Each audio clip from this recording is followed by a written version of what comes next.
Que se passe-t-il quand le conte de fées de Cendrillon se transforme en cauchemar? Eh bien, on a la réponse. Et pour y répondre, direction la Corée du Sud. Aujourd'hui, la triste histoire de Lee Byung-yeon, alias Cendrillon.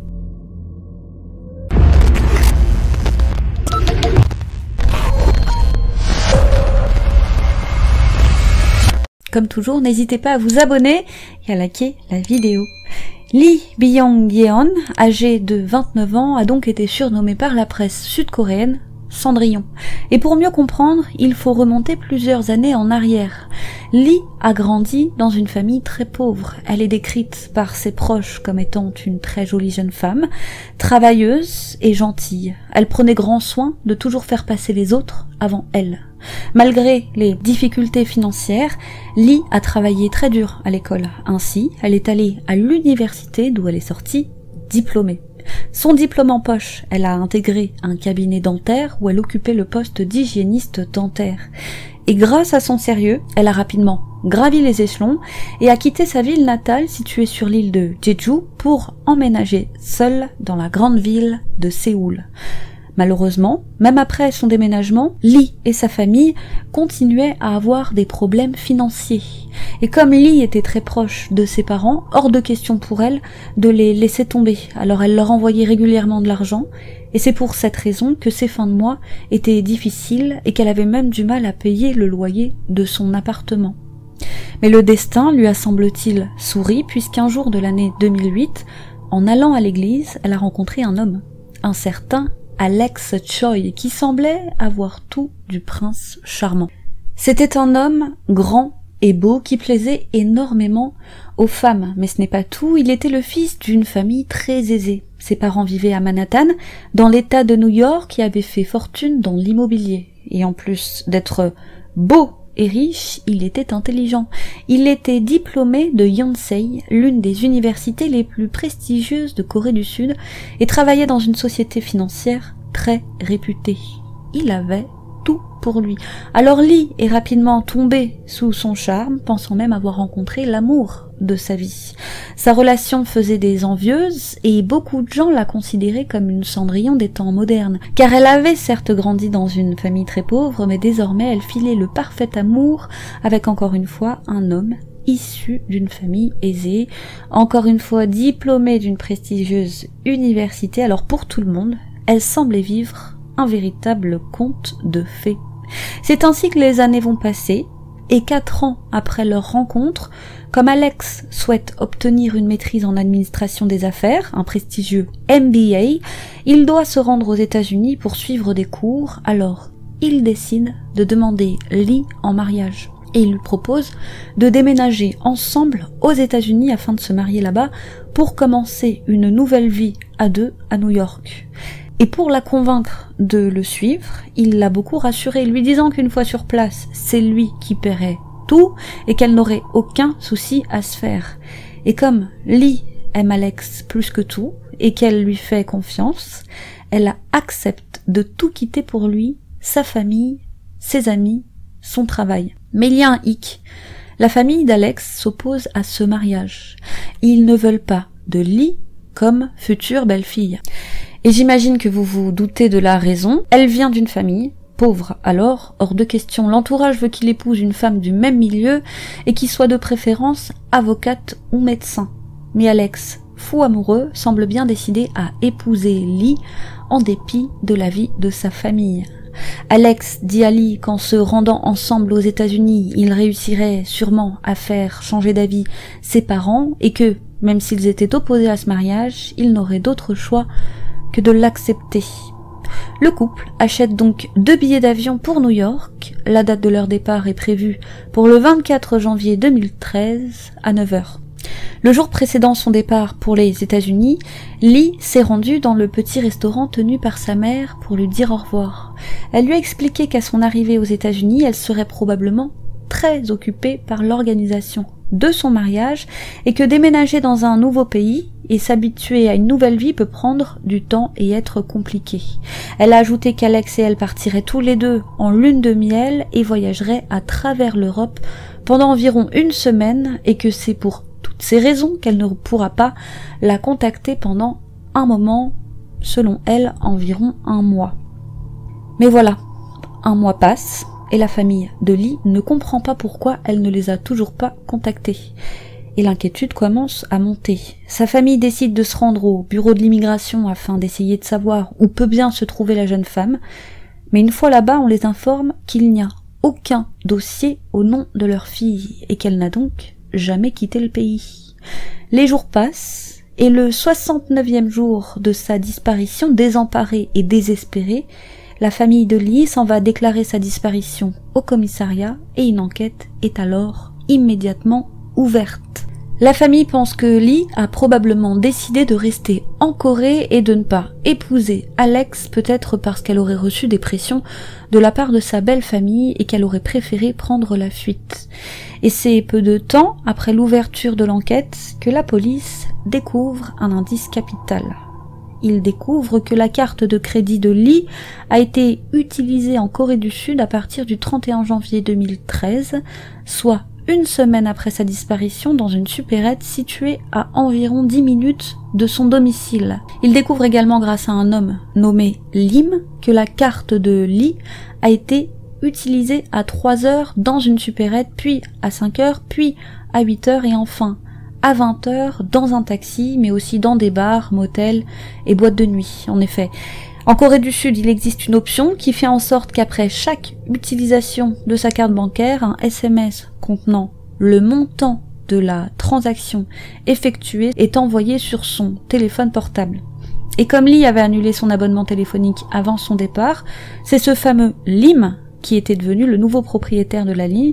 Il recevait donc régulièrement des messages indiquant que la carte de crédit de Lee avait été utilisée, et la plupart du temps en plein milieu de la nuit, ce qui le réveillait. Alors en apprenant ça, la famille de Lee reprend espoir, elle pense qu'elle fait peut-être simplement la fête pour oublier son chagrin. Mais quand la police a accès aux images de surveillance de la supérette, c'est la douche froide. Ce n'est pas leur fille qu'on aperçoit sur les images, mais un homme. Et pas n'importe quel homme, c'est Alex, son fiancé. C'est en réalité lui qui utilisait la carte de crédit de Lee pendant tout ce temps. À ce moment, les espoirs de la famille de Lee s'effondrent et ils sont désemparés. La police décide donc d'interroger Alex. Lors de son interrogatoire, Alex leur explique que lui et Lee s'étaient disputés la veille de leur supposé départ pour les États-Unis. Il affirme qu'elle avait rompu avec lui et qu'elle avait alors jeté sa bague de fiançailles, puis qu'elle était partie. Il affirme que c'est à ce moment qu'il l'a vue pour la dernière fois et depuis ce jour, il n'a plus eu aucun contact avec elle. Et quand les officiers lui ont demandé pour quelle raison il avait utilisé la carte de Lee après sa disparition, il a répondu qu'il pensait simplement qu'il la rembourserait plus tard. Mais ce n'est pas tout. Les policiers ont également découvert qu'Alex était parti en vacances à Singapour avec une autre femme, peu de temps après la disparition de Lee.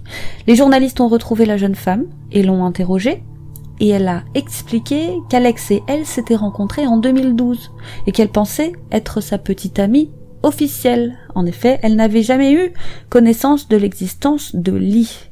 En faisant des recherches plus poussées, la police découvre qu'en réalité, Alex sortait avec 4 à 5 femmes en même temps au moment de la disparition de Lee.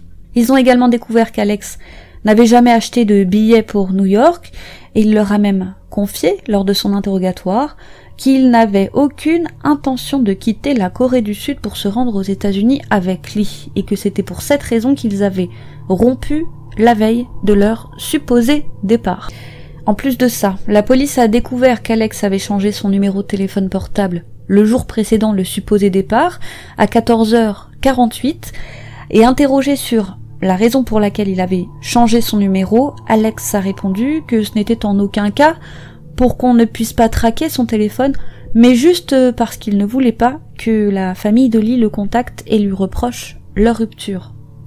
Quand les policiers lui ont demandé ce qu'il avait fait des affaires de Lee, il leur a répondu avoir jeté sa valise et les affaires qu'elle comptait emmener avec elle aux États-Unis, car il ne voulait pas que son père découvre qu'il avait des vêtements de femme chez lui.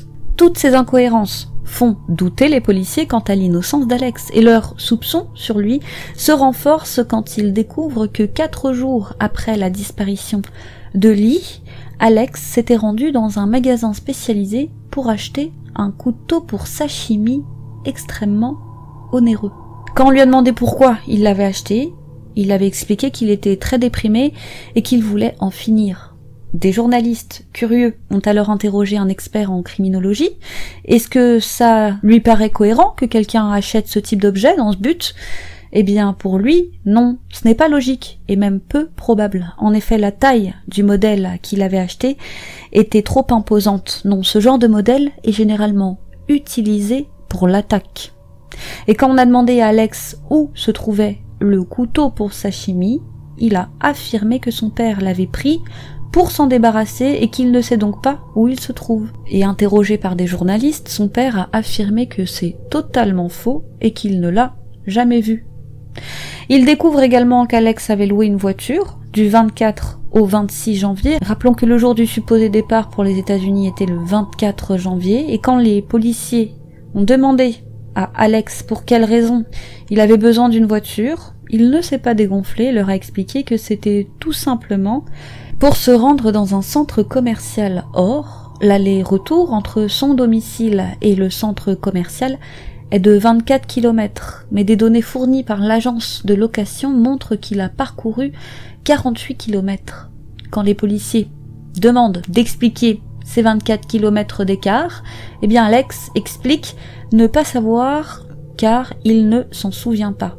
Le véhicule a pourtant été passé au peigne fin à la recherche d'indices, et malheureusement rien n'a été trouvé, ce qui est tout à fait compréhensible lorsque l'on sait qu'il a été loué par Alex plusieurs mois auparavant et que depuis, de nombreuses personnes ont utilisé le véhicule.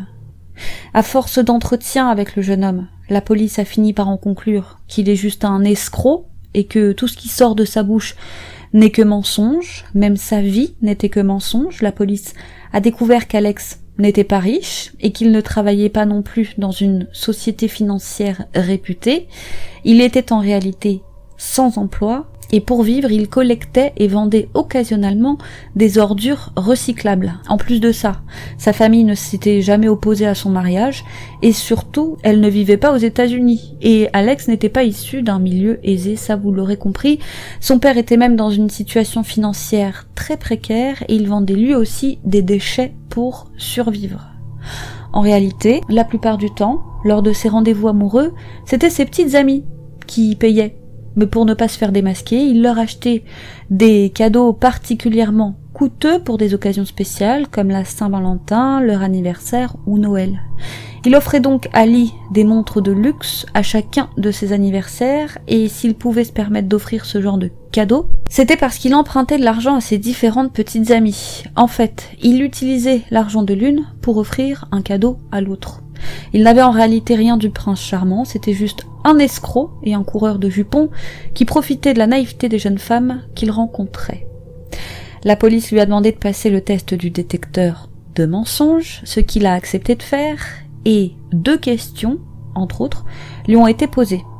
Êtes-vous responsable de la mort de Lee? Et savez-vous où elle se trouve? À chaque question, il a répondu non, et à chaque fois, il a échoué. Mais pour se justifier, il a affirmé qu'il avait échoué au test parce qu'il était stressé et déprimé. Et comme lors de ces diverses interrogatoires, Alex avait dit à de nombreuses reprises ne pas pouvoir répondre car il ne se souvenait plus des événements, les officiers lui ont proposé de recourir à l'hypnose pour retrouver ses souvenirs. Mais là, il a refusé.